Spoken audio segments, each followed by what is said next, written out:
Morning. જય શ્રી કૃષ્ણ વાલા વિદ્યાર્થી મિત્રો.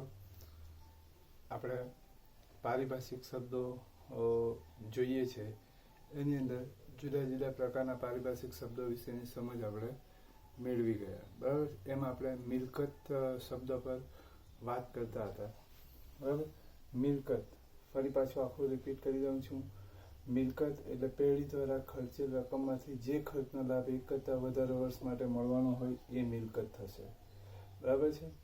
પછી એમાં બે પ્રકાર પડે, વાસ્તવિક અને અવાસ્તવિક. જે મિલકતનો લાભ એક કરતાં વધારે વર્ષ માટે લીધા પછી જો એને વેચી શકીએ તો એ વાસ્તવિક, વેચી ન શકીએ તો એ અવાસ્તવિક. બરાબર. વાસ્તવિક મિલકતના બે પ્રકાર પડશે, સ્થિર મિલકત અને ચાલુ મિલકત. સ્થિર મિલકત એટલે જેનું મિલકતમાંથી રોકડમાં, રોકડમાંથી મિલકતમાં, મિલકતમાંથી ફરી પાછું રોકડમાં, આ રીતના રૂપાંતર ઇઝી ગોઈંગ થઈ શકતું ન હોય તો એ સ્થિર મિલકત, અને થઈ શકતું હોય તો એ ચાલુ મિલકત. બરાબર. હવે આપણે સ્થિર મિલકતના બે પ્રકારો અહીંયા આપણે સુધી જોઈ ગયેલા હતા, અહીંયાથી બાકી છે. દ્રશ્ય અને અદ્રશ્ય મિલકતો. દ્રશ્ય એટલે જેને આપણે જોઈ શકીએ.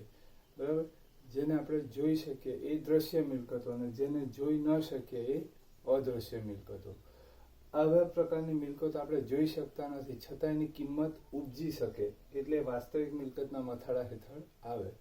જોઈ ન શકીએ છતાં આપણે એને વેચી શકીએ, એનું મૂલ્ય ઉપજી શકે. બરાબર છે. એટલે એને અદ્રશ્ય વાસ્તવિક સ્વરૂપની મિલકતો તરીકે પણ આપણે ઓળખી શકીએ. બરાબર.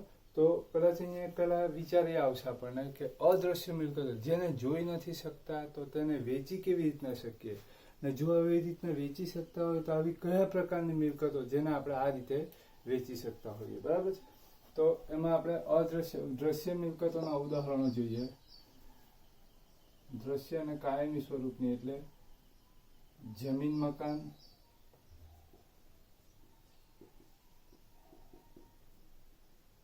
યંત્ર, ફર્નિચર, વાહનો વગેરે. અદ્રશ્ય સ્વરૂપની મિલકતો પગડી, પેટન્ટ, ટ્રેડમાર્ક, કોપીરાઇટ વગેરે. બરાબર. આ દ્રશ્ય સ્વરૂપની મિલકતો છે અને આ અદ્રશ્ય સ્વરૂપની મિલકતો છે. જમીન, મકાન છે, યંત્ર છે, ફર્નિચર છે, વાહનો છે વગેરે આપણે જોઈ શકતા છે એટલે દ્રશ્ય થઈ. બીજું મિલકતમાંથી રોકડમાં, રોકડમાંથી મિલકતમાં, મિલકતમાંથી રોકડમાં એ રૂપાંતર થઈ શકતું નથી એટલે સ્થિર સ્વરૂપની દ્રશ્ય મિલકતો થઈ. બરાબર છે.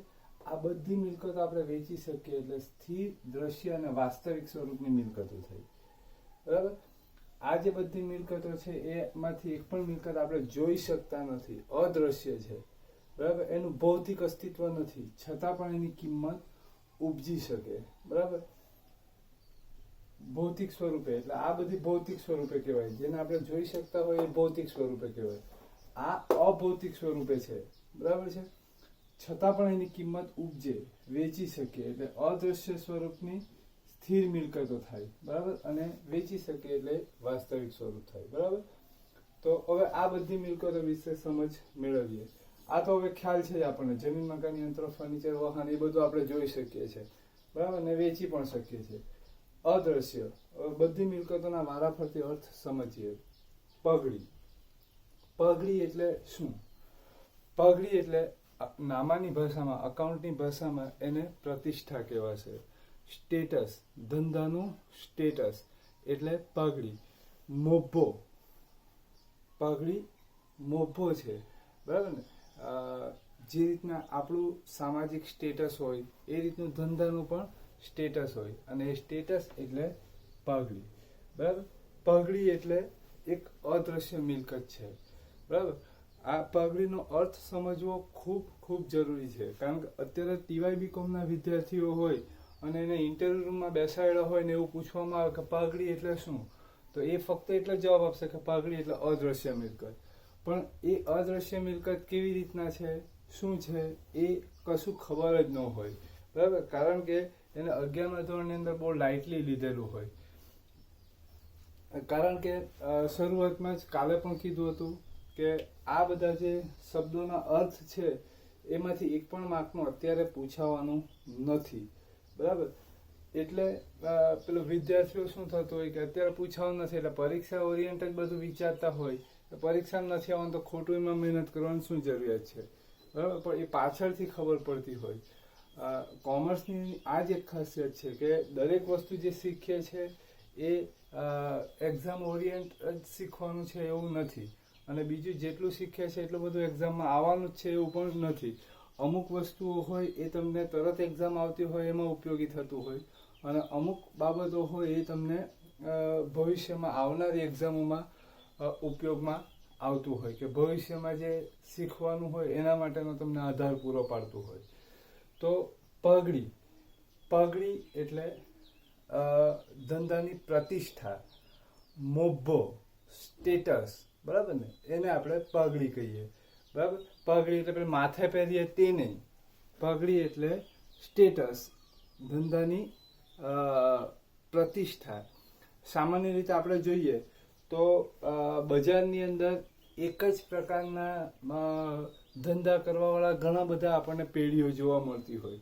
દાખલા તરીકે બિલ્લીમોરાની વાત કરીએ તો બિલ્લીમોરા છે, ગણદેવી છે કે ચીખલી છે, બરાબર, કે નવસારી છે, તો ત્યાં એક જ પ્રકારનો ધંધો કરવાવાળા આપણને ઘણી બધી પેઢીઓ જોવા મળતી હોય. દાખલા તરીકે સ્ટેશનરી, તો આપણે જોઈએ તો બજારમાં સ્ટેશનરીનો ધંધો કરવાવાળા ઘણા બધા હોય. બરાબર? પછી રેસ્ટોરન્ટ, તો રેસ્ટોરન્ટનો ધંધો કરવાવાળા પણ ઘણા બધા જોવા મળે. બરાબર છે? પછી હાર્ડવેર, બરાબર, તો હાર્ડવેરનો ધંધો કરવાવાળા પણ આપણને ઘણા બધા જોવા મળે. તો એક જ પ્રકારનો ધંધો કરવાવાળા ઘણી બધી પેઢીઓ આપણને બજારમાં જોવા મળતી હોય. બરાબર છે? દાખલા તરીકે રેડીમેડ કપડાં છે તો રેડીમેડ કપડાનો ધંધો કરવાવાળા પણ આપણને બજારમાં ઘણા બધા જોવા મળતા હોય. ઘણી બધી દુકાનો કે ઘણી બધા શોરૂમ જોવા મળતા હોય. પણ આપણે જોઈએ કે એક જ પ્રકારનો ધંધો કરવા વાળી પેઢી હોવા છતાં દરેક સરખી કમાણી કરતા નથી. બરાબર? જે સામાન્ય કમાણી થતી હોય એના કરતાં અમુક પેઢી એવી હોય કે જે સામાન્ય નફો કરતાં પણ વધારે નફો કમાવાની એની એફિશિયન્સી અને કેપેસિટી અથવા તો એની એ રીતની લાયકાત હોય. બરાબર? એણે એ રીતની લાયકાત ઊભી કરેલી હોય, એ રીતનું સ્ટેટસ ઊભું કરેલું હોય. તો એ પેઢી જે છે એ એનું એક સ્ટેટસ છે, એની એક પ્રતિષ્ઠા છે, એનું એક નામ છે. બરાબર છે? જેના કારણે સામાન્ય બીજી પેઢીઓ જે ધંધો કરે એના કરતાં વધારે પ્રમાણમાં ધંધો કરશે અને વધારે પ્રમાણમાં નફો કમાશે. દાખલા તરીકે ચીખલીની વાત કરીએ તો ચીખલીમાં રેડીમેડ કપડાં વેચવાવાળા ઘણા બધા શોરૂમ છે. આશીર્વાદ છે, નાનક છે, ઘણા બધા શોરૂમ છે. પણ તમે વિચાર કરો કે એ બધા શોરૂમ, બરાબર, જે રેડીમેડ કપડાઓ વેચે છે, દાખલા તરીકે બ્રાન્ડની વાત કરીએ તો કિલરના જીન્સ હોય, બરાબર છે, તો એ આશીર્વાદમાં પણ મળતા હોય ને નાનકમાં પણ મળતા હોય. લેવાઇઝના જીન્સ આશીર્વાદમાં પણ મળતા હોય ને નાનકમાં પણ મળતા હોય ને બીજી રેડીમેડ કપડાં વેચવાવાળા છે એને ત્યાં પણ મળતા હોય. પણ સામાન્ય રીતે નાનક કસ્ટમરને વધારે એટ્રેક્ટ કરશે કારણ કે એની એક પ્રતિષ્ઠા છે, સ્ટેટસ છે. બરાબર? કોઈ બહાર ગામથી પણ લોકલ માણસોને તો મોડે નામ હોય જ નાનક, પણ કોઈ બહાર ગામથી પણ કોઈ માણસ આવ્યો હોય ને ધારો કે કંઈક લેવું હોય, બરાબર છે, તો નાનક એવું જ નામ આવશે. બરાબર? એટલે ટૂંકમાં એક જ પ્રકારનો ધંધો કરવાવાળા આશીર્વાદ અને નાનક બંને એક જ પ્રકારનો ધંધો કરવાવાળા છે. છતાં પણ આશીર્વાદ કરતાં નાનક નું નામ વધારે છે. એ વધારે કમ્પેર ટુ આશીર્વાદ કરતાં એ વધારે નફો કમાઈ શકે એવું એની એક ઇમેજ છે, એવું એનું એક સ્ટેટસ છે. બરાબર છે? એટલે સામાન્ય જે નફો થાય એના કરતાં જ્યારે પેઢી વધારે નફો કમાતી હોય બીજાની કમ્પેરિઝનમાં, બરાબર, તો ત્યારે તે પેઢી કે કંપની એ પગડી ધરાવે છે એવું કહેવાય, પ્રતિષ્ઠા ધરાવે છે એવું કહેવાય, સ્ટેટસ ધરાવે છે એવું કહેવાય, મોભો ધરાવે છે એવું કહેવાય. એના કમિટેડ કસ્ટમર હોય. દાખલા તરીકે આ વસ્તુ તો ભલે બજારમાં બીજી કોઈ જગ્યાએ મળતી હોય છતાં પણ આપણે લેવા ક્યાં જવાનું? નાનકમાં જ જવાનું, બરાબર ને? તો આ એની એક ઇમેજ છે, આ એનું એક સ્ટેટસ છે, બરાબર છે ને? તો આ ઇમેજ કે સ્ટેટસ એને પગડી કહેવાય, બરાબર. દાખલા તરીકે આજે હવે પગડી ની વ્યાખ્યા જોઈ, બરાબર. હવે એને અદ્રશ્ય મિલકત તરીકે કેવી રીતના ગણાય, બરાબર? તો દાખલા તરીકે એની મિલકત અને આપણે વાસ્તવિક મિલકતના મથાળા હેઠળ દર્શાવી એટલે એને વેચી શકાય એવી મિલકત થઈ. હવે દાખલા તરીકે આજે આશીર્વાદ વાળો પણ એનો શોરૂમ વેચી દેવા માંગે છે અને નાનક વાળો પણ એનો શોરૂમ વેચી દેવા માંગે છે. બંનેની આપણે સ્ક્વેર ફીટ વાઇઝ જોઈએ કેપેસિટી તો સરખી જ હોય, ઇમેજિન કરી લઈએ સરખી જ હોય, એટલે કે દુકાન સરખી હોય, એનું ફર્નિચર સરખું હોય, એનું સ્ટોક સરખો હોય, બધું જ સરખું હોય, બરાબર છે. એટલે કે એની જે આપણે મકાન કે ફર્નિચર કે સ્ટોકની વેલ્યુ ગણીએ તો સરખી જ હોય, બરાબર. એટલે કે ધારો કે આશીર્વાદની આ બધી આશીર્વાદનો શોરૂમ છે એ બધા આ બધાની વેલ્યુ ગણતા 10 કરોડ વેલ્યુ થતી હોય અને નાનકની પણ 10 કરોડ વેલ્યુ થતી હોય, બરાબર.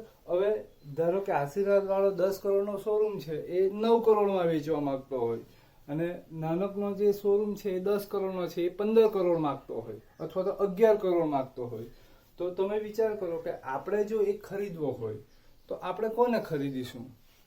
તો ઓબ્વિયસલી નાનક જ આવશે. કેમ? તો કે નાનક પાસે એનું નામ છે, એનું સ્ટેટસ છે. ખરીદ્યા પછી કસ્ટમર નાનકના નામ પર આવ્યા જ કરશે. એટલે 1 કરોડ અત્યારે આપણે વધારે આપીશું તો આપણે એ છૂટી જશે, બરાબર ને? બીજું એક ઉદાહરણ આપું એટલે હવે તમને વધારે ખ્યાલ આવશે.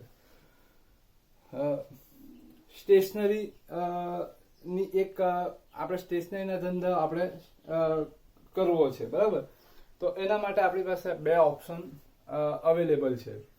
એક આપણી સ્કૂલ છે એની સામે એક શોપિંગ સેન્ટર છે, ત્યાં એક બુક સ્ટોર છે, બરાબર. આપણી સ્કૂલ છે એની સામે શોપિંગ સેન્ટર છે, ત્યાં એક બુક સ્ટોર છે, બરાબર. અને બીજો બુક સ્ટોર છે ડેપો પાસે, સ્ટેશન પાસે એક બુક સ્ટોર છે, બરાબર. બંનેની વેલ્યુ સરખી જ છે. એટલે કે અહીંયા સ્ટેશન પાસે જે સ્કૂલ સામે છે અને બસ સ્ટેશન સામે છે, બંનેની વેલ્યુ સરખી જ છે. વેલ્યુ એટલે કે બંનેમાં મકાન. તો સ્કૂલ સામે જે મકાન છે એ ધારો કે એની વેલ્યુ 5 લાખ છે. સ્ટેશન સામે જે મકાન છે એની વેલ્યુ 5 લાખ છે, બરાબર. ફર્નિચર સ્કૂલ સામે જે છે એનું 4 લાખનું ફર્નિચર છે. સ્ટેશન પાસે છે ત્યાં પણ ફર્નિચર 4 લાખનું જ છે.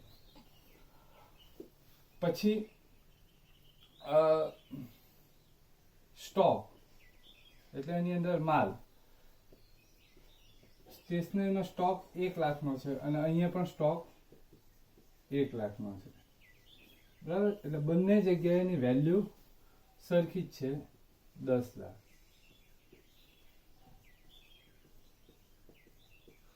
બરાબર. હવે આ સ્કૂલ સામે જે બુક સ્ટોર છે એની એ પણ વેચવાનો છે ને આ પણ વેચવાનો છે. એટલે આપણી પાસે 2 ઓપ્શન છે, એક સ્કૂલ પાસે લઈએ કે સ્ટેશન પાસે. બંનેની વેલ્યુ સરખી જ છે.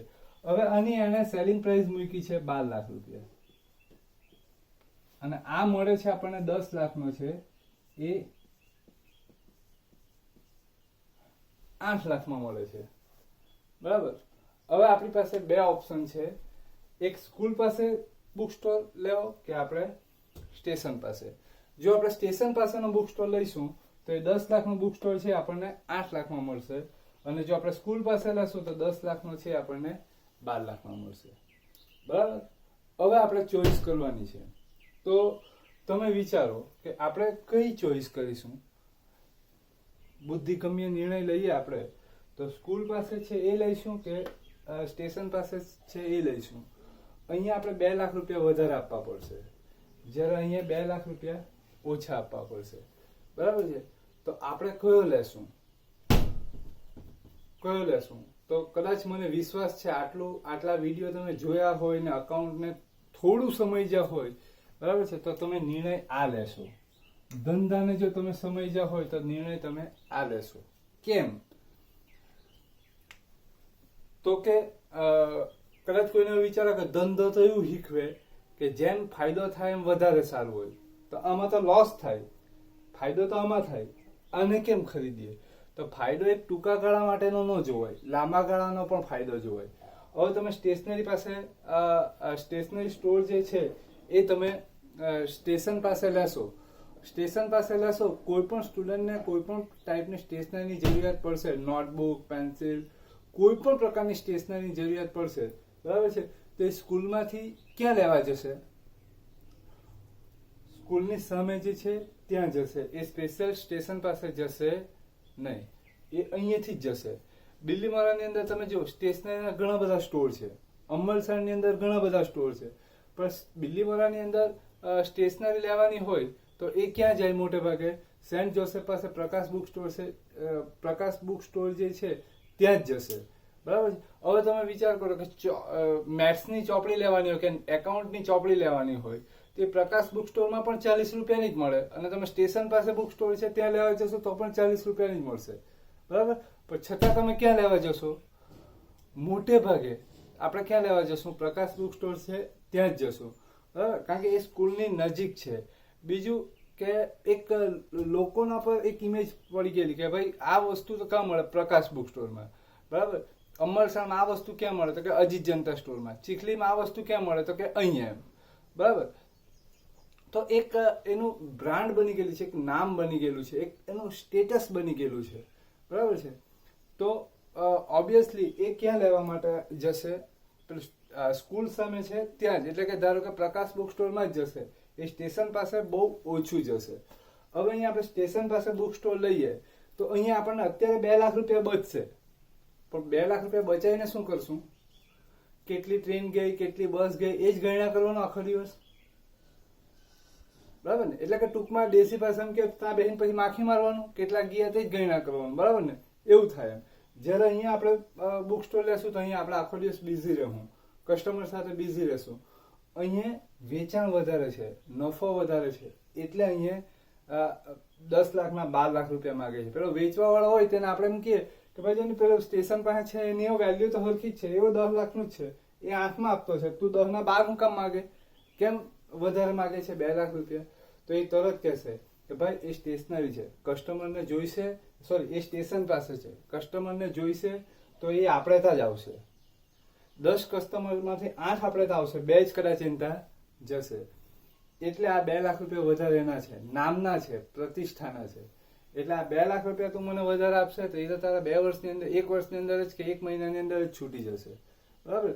તો આ 2 લાખ રૂપિયા એ શાના છે? સિમ્બોલના છે. પ્રકાશ બુક સ્ટોર એ સિમ્બોલ છે, એના 2 લાખ રૂપિયા છે, બરાબર છે. તો એ સ્ટેટસના છે 2 લાખ રૂપિયા, બરાબર ને. સ્ટેટસના 2 લાખ રૂપિયા છે. તો એ 2 લાખ રૂપિયા જે વધારે આપવામાં આવે એને શું કહેવાશે? પગડી કહેવાશે. એટલે ધારો કે આ 12 લાખ રૂપિયામાં જો આપણે આ ખરીદીએ, બરાબર, તો જે 2 લાખ રૂપિયા વધારે આપીશું એને શું કહેવાશે? પગડી. આ 2 લાખ રૂપિયા જે વધારે આપીશું એ પગડી કહેવાશે, બરાબર. એટલે પગડી એટલે એની બીજી વ્યાખ્યા આપણને મળી, જો કે મિલકતની જે ખરેખર વેલ્યુ હોય, આ કુલ મૂલ્ય થયું એનું, મિલકતની જે ખરેખર વેલ્યુ હોય એના કરતા જે વધારે રકમ ચૂકવીએ એ પગડી બને, બરાબર. હવે આપણે પગડી અદ્રશ્ય મિલકત કેવી રીતના છે, બરાબર ને, તેની આપણે વાત કરીએ. કદાચ પગડી તો એકદમ સિમ્પલ સમજાઈ ગયું કે 10 લાખના 12 લાખ આપીએ, જે 2 લાખ વધારે આપ્યા એ પગડી થઈ. હવે આ જે 2 લાખ રૂપિયા પગડી છે એ અદ્રશ્ય કેવી રીતના છે, બરાબર, તો તેના વિશે વાત કરીએ, એને આપણે સાબિત કરીએ, બરાબર.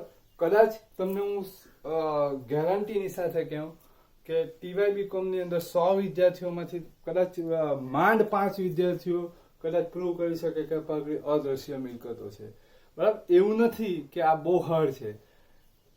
મેઇન વસ્તુ એ છે કે પેલું શરૂઆતમાં મેં કીધું કે 11મા ધોરણમાં જે ઇન્ટરેસ્ટ રાખવો જોઈએ ને એના પછાડી આપણે ધ્યાન રાખવું જોઈએ એ નહીં રાખતા હોય, બરાબર. 12th ની અંદર તમે આવશો એટલે પગડીનું એક આખું ચેપ્ટર આવશે, આનું એક આખું ચેપ્ટર આવશે. હવે એના સમ એટલા બધા સરળ છે કે કદાચ 7મા 8મા ધોરણમાં ભણતો છોકરો હોય તેને આપણે 2-3 સમ પ્રેક્ટિસ કરાવી હોય, દાખલા ગણાવ્યો હોય તો એ પણ છઠ્ઠા સમ દાખલાથી તે જાતે ગણતો થઈ જાય, બરાબર. એટલે પગડી પતી નથી જતું, પગડી એટલે પતી નથી જતું, દાખલો ગણતો થઈ જાય એટલે. પણ એ દાખલો શું કામ ગણીએ છીએ, એ કયા બેઝિસ પર ગણીએ છીએ, આ બધું જાણવું હોય, સમજવું હોય તો પગડીનો અર્થ સમજવો ખૂબ જરૂરી છે 11મા ધોરણની અંદર, બરાબર. નહીં તો શું થાય, દાખલો ગણી શકો પણ તમે ચેપ્ટર શું છે, પગડી શું છે એ નહીં ખબર પડે એમ, બરાબર. કારણ કે આ જે બધી વસ્તુઓ છે ને, આ જે રીતના આપણે જીવનની અંદર પાણીની જરૂરિયાત હોય ને, એ રીતના કોમર્સ રોજ જીવવા માટે આ બધા શબ્દોની જરૂરિયાત પડતી હોય, બરાબર. તો પગડી કેવી રીતના અદ્રશ્ય મિલકત બને એ વિચારીએ, બરાબર. હવે આપણે 10 લાખનો ધંધો 12 લાખમાં લઈએ છીએ, બરાબર. એટલે 12 લાખ રૂપિયા આપણું ઇન્વેસ્ટમેન્ટ થયું.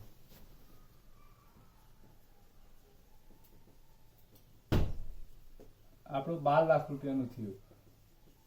આ પર આપણે ફાઇનલ મોહર મારી દીધી કે આ આપણે ખરીદી લીધું છે. 12 લાખ રૂપિયામાં આપણે શું મળ્યું આપણને જોઈએ. 12 લાખ રૂપિયામાં આપણે આ ધંધો ખરીદ્યો ને, તો 12 લાખ રૂપિયામાં શું આવ્યું? મકાન. કેટલાનું? 5 લાખ.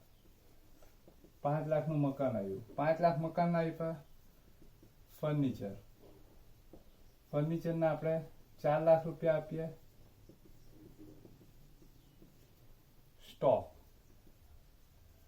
સ્ટોકના આપણે 1 લાખ આપીએ.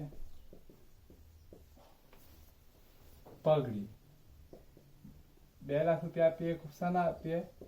પગડીના, બરાબર. આ રીતે આપણે 12 લાખ રૂપિયા આપીએ છીએ, બરાબર. હવે આ 12 લાખ રૂપિયા જે આપીએ એમાં આટલી મિલકતો આપણને મળે, બરાબર. એમાં દ્રશ્ય કઈ ને અદ્રશ્ય કઈ? તો મકાન આપણે જોઈ શકીએ એટલે દ્રશ્ય મિલકત. ફર્નિચર જે આપણે લીધું છે એ પણ આપણે જોઈ શકીએ એટલે દ્રશ્ય. સ્ટોક આપણે જે લીધો છે એ પણ આપણે જોઈ શકીએ એટલે દ્રશ્ય. પગડી, આ 2 લાખ રૂપિયા પગડી ના આપીએ આપણે, પણ આપણે જોઈ શકતા છે?